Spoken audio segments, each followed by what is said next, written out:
Assalamualaikum warahmatullahi wabarakatuh. Bismillahirrahmanirrahim. Alhamdulillahi rabbil alamin. Wassalatu wassalamu ala asrafil anbiya wal mursalin Sayyidina Muhammadin wa ala alihi wa ashabihi ajma'in, amma ba'du. Fa inna asdaqal hadis kitabullahi ta'ala wa khairal hadi hadi Rasulillah sallallahu alaihi wasallam wa syarrul umuri muhdatsatuha fa inna kulla muhdatsatin bid'ah wa kulla bid'atin dhalalah wa kulla dhalalatin finnar. Rabbi shrah li sadri wa yassir li amri wahlul 'uqdatam min lisani yafqahu qauli, amin. Ayyuhal hadirun wal hadirat rahimakumullah, para asatiz, para hujjaj, bapak-bapak, ibu-ibu, saudara-saudara, jamaah majelis ilmu yang kami muliakan. Alhamdulillah, kita panjatkan puji syukur kepada Allah Subhanahu wa ta'ala atas segala limpahan rahmat, nikmat, karunia yang besar kepada kita semua, sehingga kita bisa hadir di Masjid Al-Mubarakah dalam rangka kita thalabul ilmi.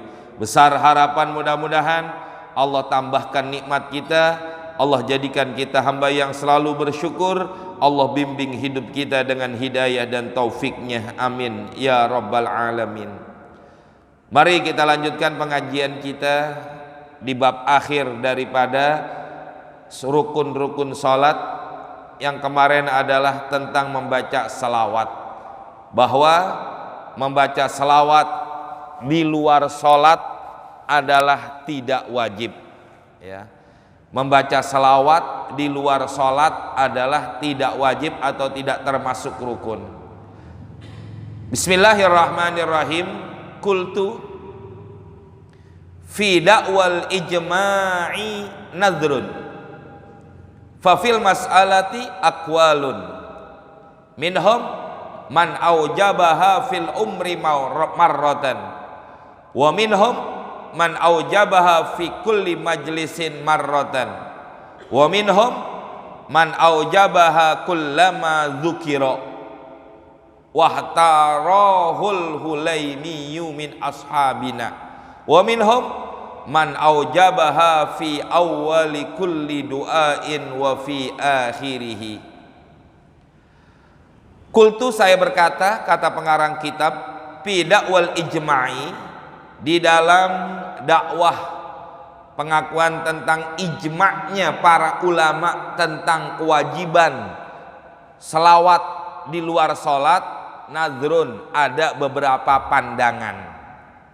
Walaupun hukum asalnya bahwa yang wajib membaca salawat itu di dalam sholat, termasuk rukun sholat, ya. Kalaupun di luar sholat, kebanyakan para ulama mengatakan tidak wajib, termasuk pengarang ini kitab. Papil mas'alati, di dalam masalah ini, di dalam masalah membaca salawat di luar sholat itu wajib atau tidak, aqwalun, ada beberapa kaul, ada beberapa pendapat. Minhum, di antara mereka para ulama berpendapat man aujabaha, ada sebagian ulama yang mewajibkan membaca salawat di luar sholat fil umri marrah, seumur hidup sekali. Masya Allah, ya. Wa minhum, ada lagi sebagian ulama man aujabaha, orang yang mewajibkan membaca salawat fi kulli majlisin marratan, setiap satu majlis, setiap kita ngumpul. Majlis itu bukan hanya duduk pengajian begini, jamaah.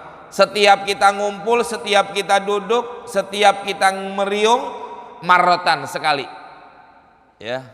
Ada tamu datang ke rumah kita, kan duduk tuh bareng-bareng di rumah kita, selawat di situ. Makanya ada sebagian kita, ini kebanyakan di kalangan para habaib aja, ntar selesai bangun di majlis, shollu ala nabi, kan begitu, ya. Ini mereka melaksanakan daripada pendapat ulama yang mewajibkan setiap duduk di satu majlis baca selawat. Kalau di kita jarang yang begitu. Umumnya kita juga, ya, kalau lagi ada di tempat keramaian kayak begini nih, mau bangun bareng-bareng, ada yang teriak satu, shollu ala nabi. Nah, Sebenarnya bukan di dalam masjid doang, bukan di majelis doang, termasuk di rumah kita. Selesai nih acara, selesai kita tamu, kepentingannya kepada kita selesai, bacalah selawat. Minimal kalau mereka nggak baca, ya kita sebagai tuan rumahnya yang baca selawat kayak begitu. Wa minhum, ada sebagian ulama lagi yang mengatakan man aujabaha, ada orang yang mewajibkan membaca salawat kullama dzukira, setiap disebutkan nama Nabi.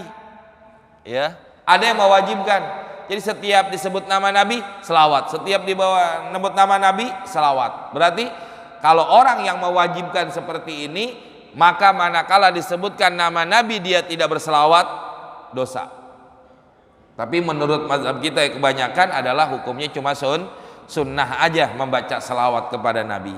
Ya, bahkan kata Nabi apa? Orang yang paling pelit adalah orang yang tatkala disebutkan nama aku tapi tidak mau berselawat, kata Nabi begitu. Wahtarahu, dan telah memilih pendapat ini oleh siapa? Al-Hulaimi, Imam Hulaimi min ashabina, dari ashabnya Imam Syafi'i. Wa minhum, ada sebagian ulama lagi man aujabaha, ada orang yang mewajibkan membaca salawat fi awwali kulli du'ain, pada setiap doa di awalnya, wa fi akhirihi, dan di akhir daripada pembacaan doa. Tapi kalau menurut mazhab Imam Syafi'i bukan wajib, itu termasuk adab, ya, termasuk salah satu yang lebih dekat untuk diijabah doa kita manakala diawali dengan alhamdu dan salawat. Makanya kalau kita baca doa tuh alhamdulillahirabbil alamin, Allahumma sholli ala sayyidina Muhammad, isi dah tuh. Nanti di akhirnya apa? Wa sallallahu ala sayyidina Muhammadin wa alihi washabihi wasallam walhamdulillahirabbil. Emang itu adab. Kalau menurut mazhab Imam Syafi'i itu cuman adab. Supaya apa? Awali dengan pujian kepada Allah, awali dengan membaca selawat sebagai tawassul kita kepada Rasulullah. Nanti di akhir kita tutup itu juga sebagai apa? Sebagai tawassul juga kepada Rasul. Supaya apa? Doa kita lebih dekat diijabah, supaya lebih dekat didengar, ya, dikabul dengan apa yang kita minta. Itulah beberapa pendapat para ulama tentang membaca selawat di luar sholat. Wa qaulu syaihi, dan kaul syekh pengarang kitab, wassalatu ala nabi sallallahu alaihi wasallam, ya, selawat kepada Nabi sallallahu alaihi wasallam, yukhadhu, diambil, minhu, dari selawat kepada Nabi, anna salata alal ali, sesungguhnya selawat kepada keluarganya Nabi, la tajibu, tidaklah termasuk wajib rukun di dalam sholat. Wa huwa kadzalik, demikianlah pendapat yang dikeluarkan oleh pengarang kitab, bahwa yang wajib membaca selawat adalah selawatnya pada tahiyat akhir, tapi membaca selawat kepada keluarga Nabi itu tidak wajib. Balis sahihul masyhuru, bahkan pendapat yang sahih dan pendapat yang masyhur, annaha, bahwasanya membaca selawat kepada keluarganya Nabi hukumnya adalah sunnatun, sunnah. Ya, kalau yang mengatakan demikian berarti apa? Kalimat atau bacaan yang wajib di dalam tahiyat akhir itu dari at-tahiyatul mubarakatuh sampai, ya, asyhadu an la ilaha illallah wa asyhadu anna muhammadar rasulullah Allahumma sholli ala sayyidina Muhammad, itu yang rukun. Sedangkan wa ala ali sayyidina Muhammad hukumnya adalah sunnah menurut pendapat daripada pengarang ini kitab. Tapi ada pendapat lain yang mengatakan bahwa selawat kepada keluarganya Nabi pun dianggap wajib. Alasannya kenapa? Selawat kepada nabinya aja wajib, apalagi selawat kepada keluarga Nabi. Jadi dimasukkan, ya, diindirajkan selawat kepada keluarganya Nabi itu wajib dengan sebab selawat kepada Rasulullahnya sendiri itu adalah hukumnya wajib, ya. Wa'lam, ketahuilah, annat tahiyah, sesungguhnya tahiyah itu jam'u tahiyatin, jamak, ya, jamak muannas salim dari kalimat mufradnya adalah tahiyah. Wahia, apa maknanya? Al-mulku, kerajaan, ya. Jadi dimaknakan at-tahiyah itu adalah al-mulku. Wakila, ada satu pendapat yang mengatakan maknanya at-tahiyat itu al-baqa, kekal, kekekalan. Wakila, ada lagi berpendapat maknanya tahiyat itu adalah al-haya'u, kehidupan. Masya Allah, banyak ya. Wa innama jumi'at, dan hanya saja dijamakkan, dibentukkan kalimat jamak pada kalimat at-tahiyat. Kenapa? Kau bukan baca tahiyatul, tapi bacanya at-tahiyat dengan kalimat jamak. Alasannya kenapa? Li'anna mulukal ardi kana kullu wahidin minhum, ya, yuhyihi ashabuhu bitahiyatin mahsusatin. Ini hadirin, alasannya kenapa kalimat at-tahiyat itu dengan bentuknya kalimat jamak. Li'anna mulukal ardi, karena sesungguhnya raja-raja yang ada di atas dunia ini, karena yang mana ada kullu wahidin minhum, setiap raja, ya, setiap raja minhum di antara mereka, yuhyihi, akan diberikan penghormatan, ashabuhu, yaitu oleh pengikut-pengikutnya, bitahiyatin mahsusatin, dengan penghormatan yang khusus. Tergantung rajanya dah, bagaimana cara menghormatinya para raja-raja mereka. Ada dengan cara yang tunduk, ada yang dengan cara angkat tangan, ada ya, macam-macam. Itu cara menghormatinya pengikut-pengikut atau umatnya itu raja.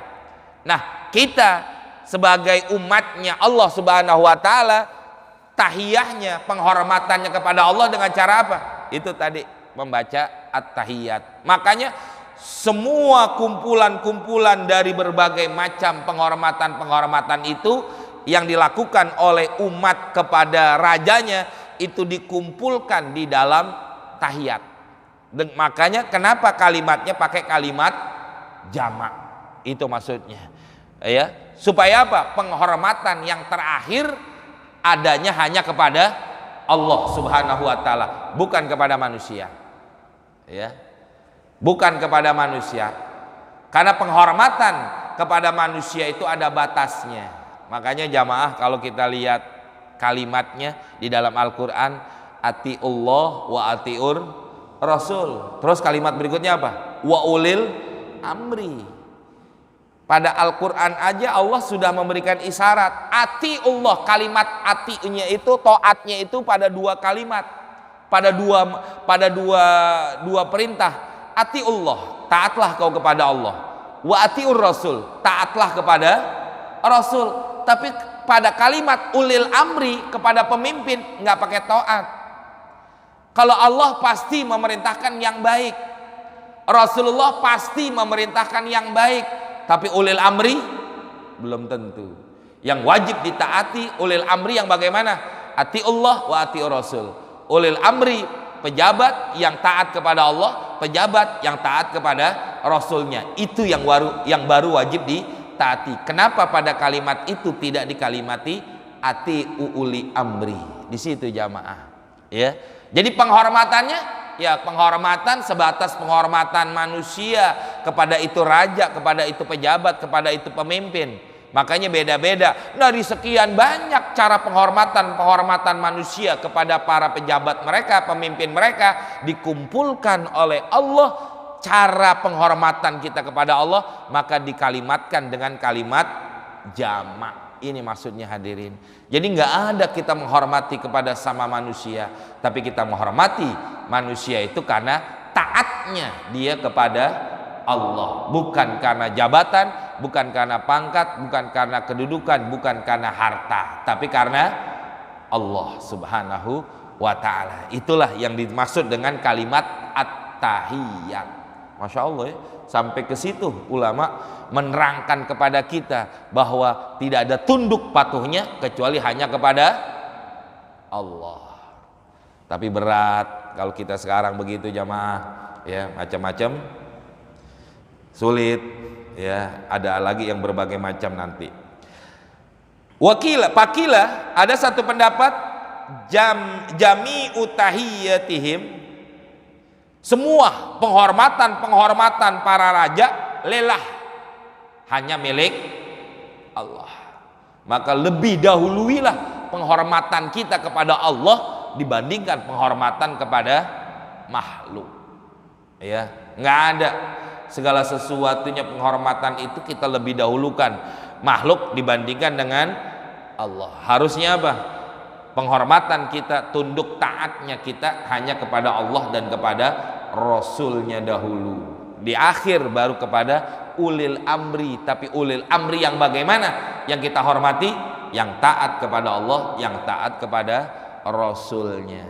Insya Allah itu yang harus ya, ditanamkan di dalam jiwa manusia itu, seperti itu harusnya.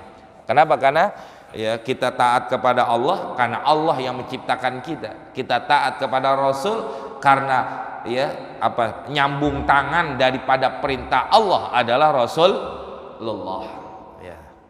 Wa huwa al-mustahiqqu lidzalika haqiqatan. Dialah Allah yang paling berhak lidzalika untuk mendapatkan penghormatan hakikatan, secara hakikatnya, secara pastinya hanya Allah yang berhak untuk kita hormati, untuk kita taati, untuk kita muliakan, hanyalah Allah Subhanahu wa ta'ala. Maka apapun yang berkaitan dengan Allah pasti mulia. Sekali lagi, Allah lah yang paling berhak mendapatkan kemuliaan, karena memang kemuliaan itu hanya milik Allah. Maka apapun yang berkaitan dengan Allah pasti mulia. Al-Quran adalah milik Allah, maka Al-Quran kalamullah menjadi mulia. Gara-gara apa? Kalamullah, ucapannya Allah. Rasul diutus oleh Allah, diangkat oleh Allah, maka mulialah para rasul dan para nabi. Kenapa? Karena dia berkaitan dengan Allah. Apapun, begitu juga kita manusia. Kalau kita pengen jadi mulia, kaitkanlah, hubunganlah diri kita kepada Allah. Apapun barang dunia, kalau kita kaitkan kepada Allah, maka akan jadi mulia. Harta kita akan jadi mulia kalau harta kita kaitkan kepada Allah. Betul apa enggak? Lah iya hadirin, diri kita aja nih, diri kita bukan jadi mulia kalau kita kaitkan kepada Allah. Makanya kenapa para ulama, para habaib itu dimuliakan? Karena ada kaitannya diri mereka kepada Allah. Al ulama warasatul anbiya, itu yang menyebabkan kemuliaan yang ada para ulama dan para habaib. Ya, makanya kalau kita pengen jadi mulia, kaitkan diri kita kepada Allah. Harta kita pengen mulia, kaitkan kepada Allah. Mana?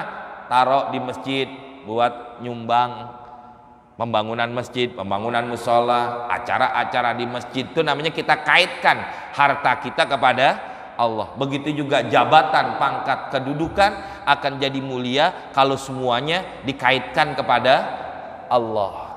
Ya, manakala jabatan, pangkat, kedudukan dibuat pertolongan membela daripada agama Allah, akan jadi mulia pada akhirnya.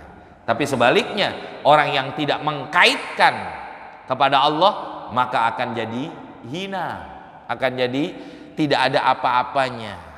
Ya, ini kayak ya, apa namanya, itulah yang harus kita pahami seperti itu. Maknanya seperti itu kurang lebih. Berikutnya, wal barokatu, maknanya barokah. Apa itu barokah? Kasiratul khair, banyaknya kebaikan-kebaikan, itu namanya barokah. At-tahiyatul mubarakatu. Kenapa katanya barokah? Karena kita pengen mendapatkan segala macam bentuk kebaikan. Wakila, ada satu pendapat maknanya barokah, an-nama, bertumbuh lebih. Ya, jadi bukan hanya satu. Orang memberi satu, tatkala dia mendapatkan keberkahan, maka akan tumbuhnya lebih dari satu, bertumbuh jadinya. Al-barokah mananya. Ya, Boleh maknanya kasiratul khair, banyaknya kebaikan. Ada maknanya an-nama itu adalah an-nama, yaitu tumbuh lebih. Wassalawatu, maknanya salawat. Hiya ialah as-salawatul ma'rufatu, yaitu salawat yang udah dikenal. Allahumma sholli ala sayyidina Muhammad, maksudnya begitu kalimatnya. Wakila, ada satu kil pendapat maknanya selawat itu adalah ad-da'awatu, doa-doa, wat tadarru'u, tadarru' merendahkan diri. Maknanya daripada selawat. Wakila, ada satu pendapat ar-rahmatu, yaitu rahmat. Ai lillahi ta'ala al-mutafaddilu biha, dialah Allah Ta'ala yang telah melebihkan kepada orang biha, dengan sebab membaca selawat. Allah berikan kelebihan, ya, apa aja, segala sesuatu. Makanya apapun, ada di manakibnya Imam Syafi'i juga mengatakan, di kitab atau di buku lah, kalau di kitab udah pasti, di buku catatan-catatan kita, kalau kita pengen dapetin keberkahan, kita pengen mendapatkan kebaikan dari apa yang kita punya, maka tulislah selawat di situ. Makanya para ulama, kenapa mereka membuat kitab ini, mengarang kitab, pasti ada kalimatnya Allahumma sholli ala sayyidina Muhammad, karena mereka pengen mendapatkan daripada keberkahan daripada selawat kepada Nabi. Al-mutafaddilu biha, Allah memberikan kelebihan, Allah memberikan keutamaan biha, dengan sebab membaca selawat. Makanya termasuk rumah kita tulisin selawat, ya. Tapi jangan pakai tulis tangan jelek, bikin tuh kaligrafinya atau apa, ada tulisan Allahumma sholli ala sayyidina Muhammad, kalau pengen mendapatkan al-mutafaddil, mendapatkan kelebihan-kelebihan yang datangnya dari Allah Subhanahu wa taala. Wa thayyibat, apa itu thayyibat? Ai al kalimatut thayyibat, kalimat-kalimat yang baik. Itu maknanya. Ya, parun cabang. Man arafat tasyahuda was salata ala nabi sallallahu alaihi wasallam bil arabiyyati, barang siapa yang bisa, arafah ini tahu tapi mananya yang enak bisa, barang siapa yang bisa membaca tasyahud was salata, dan membaca selawat ala nabi sallallahu alaihi wasallam bil arabiyyati, dengan menggunakan bahasa Arab, la yajuzu, tidak boleh, lahu bagi orang yang bisa dengan bahasa Arab, ayyadila, diganti, ila tarjamatiha, kepada terjemahnya, nggak boleh. Kalau ada orang bisa baca at-tahiyatul mubarakatuh, jangan diartiin nanti. Boleh nggak diganti dengan bahasa Indonesia? Kalau dia bisa bahasa Arab, kagak boleh. Ya, katakbiratil ihram, sebagaimana pengucapan dalam takbiratil ihram. Fa'in ajiza, apabila dia nggak mampu, nggak bisa baca tahiyat pakai bahasa Arab, nggak bisa baca selawat kepada bahasa Arab, tapi nggak mungkin zaman sekarang jamaah, orang kafir udah pada bisa baca selawat, betul?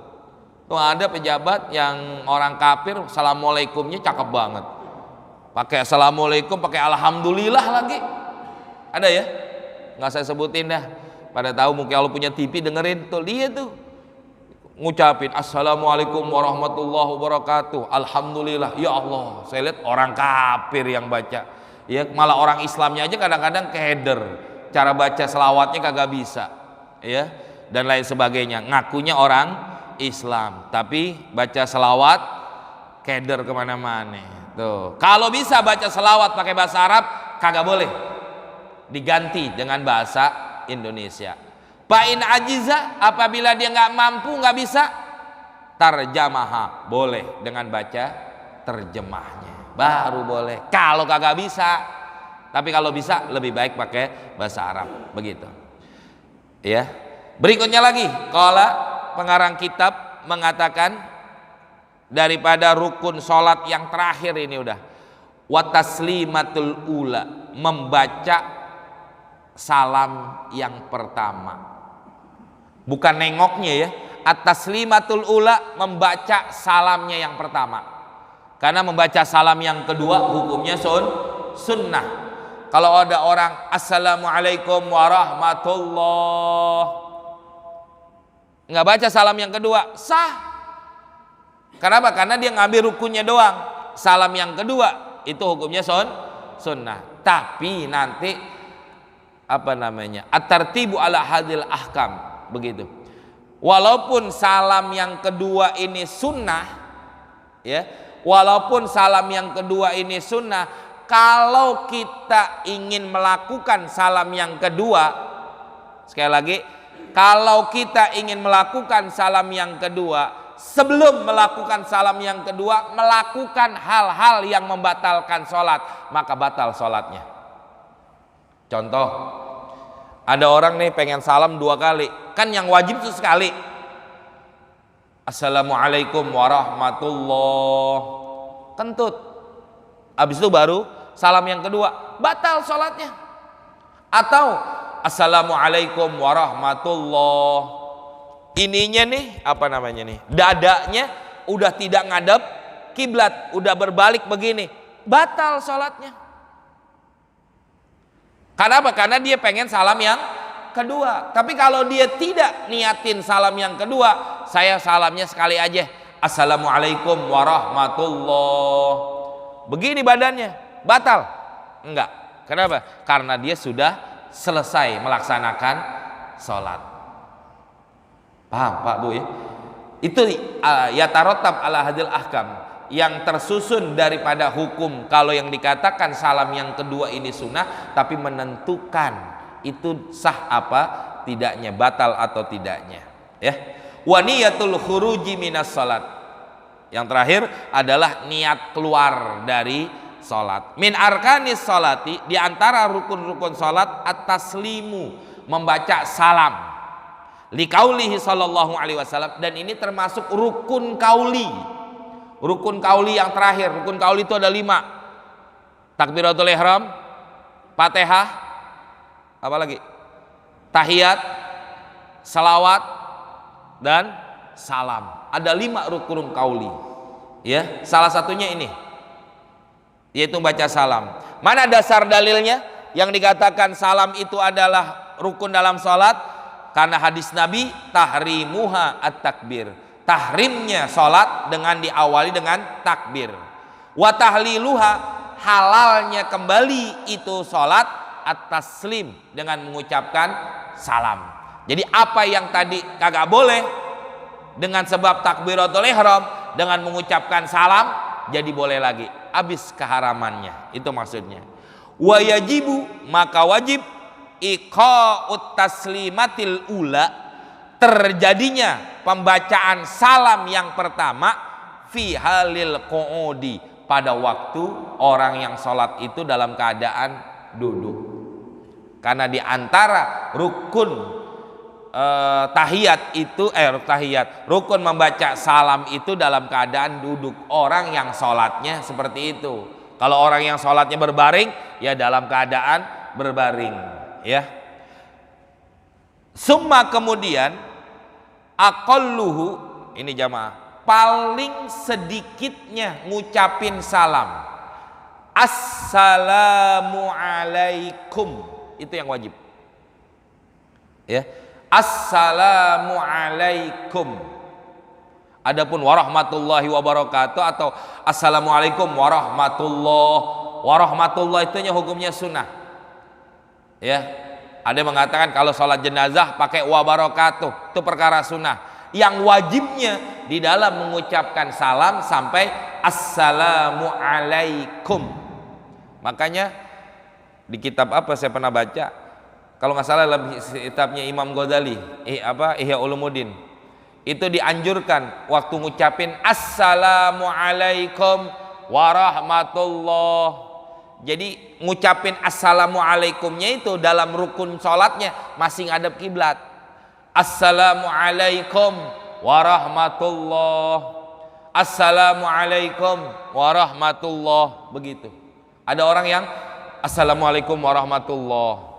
Imam Ghazali mengatakan, kenapa? Karena kita masih dalam kondisi sholat, maka lebih baik ini muka tetap ngadep ke kiblat. Jadi assalamualaikum warahmatullah, assalamualaikum warahmatullah. Yang kedua, antara salam yang pertama salam yang kedua itu ada apa namanya, jeda, ada berhenti sesaat. Assalamualaikum warahmatullah, assalamualaikum warahmatullah. Jangan assalamualaikum warahmatullah, assalamualaikum warahmatullah, nggak ada jedanya, walaupun itu perkara sunnah ya. Terus satu, pala yudzi'u, maka dianggap tidak sah pembacaan salamnya kalau bacanya salamun alaikum, nggak ada alif lamnya. Assalamualaikum, assalamualaikum, itu yang banyak salah.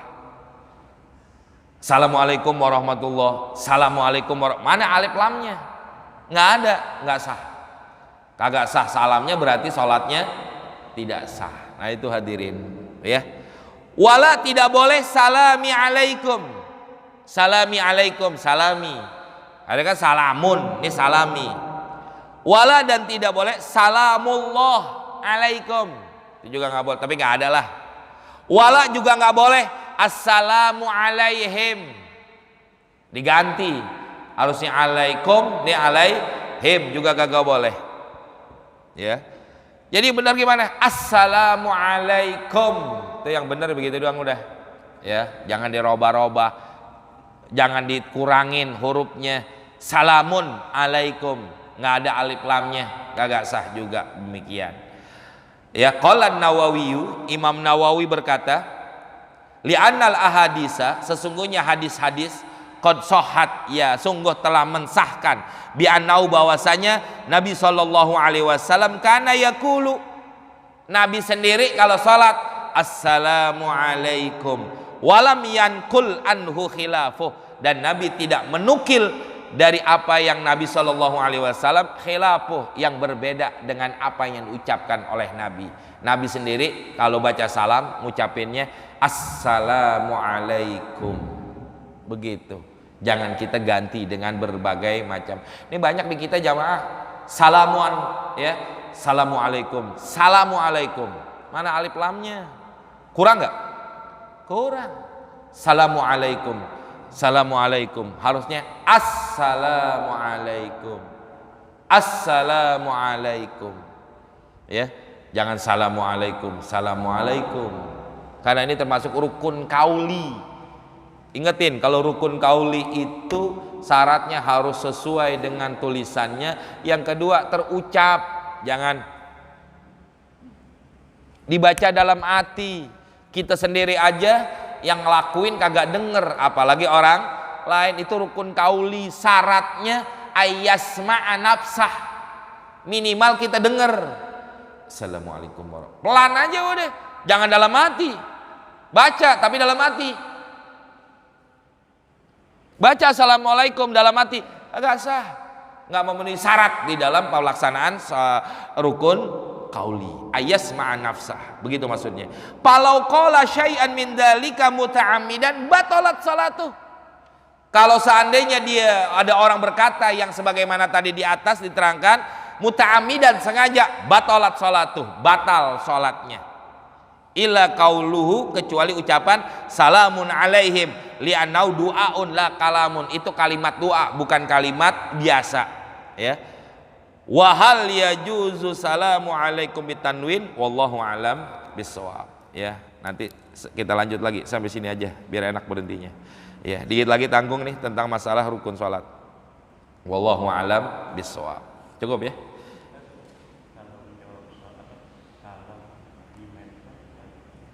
Iya, apakah wajib menjawab salam di medsos atau di, kalau kita kayak kita di WA orang ya, kalau dia ngucapin, kalau di telepon kan memang ngucapin. Kalau ini ada para ulama mengatakan tetap ada kewajiban. Kalau kita yakin dia muslim ya, kalau kita yakin dia muslim yang ngucapin itu tetap. Kenapa? Orang nulis pasti baca, betul nggak? Orang nulis pasti, artinya dia ngucapin. Nggak mungkin orang nulis assalamualaikum, nulis tapi nggak pakai ucapan dalam lisannya. maka ada ulama yang mengatakan tetap hukumnya adalah wajib menjawab salam daripada orang tersebut. Ya, ada kewajiban. Kenapa? Karena seakan-akan dia mengucapkan dengan apa yang dia katakan. Kalau kita yakin dia seorang muslim. Tapi kalau enggak begitu. Cukup? Ya. Jadi kesimpulannya begini aja, bahwa yang dikatakan manusia itu wajib menyampaikan apa yang dia terima, apa yang ada kemampuan dalam dirinya. Kalau dirinya mampu ya cuma segitu, ya segitulah kemampuannya. Tapi begini, ada kewajiban. Memang kalau kita sebagai kepala rumah tangga, kita sebagai seorang bapak, kita sebagai seorang suami, memang kewajiban kita mana?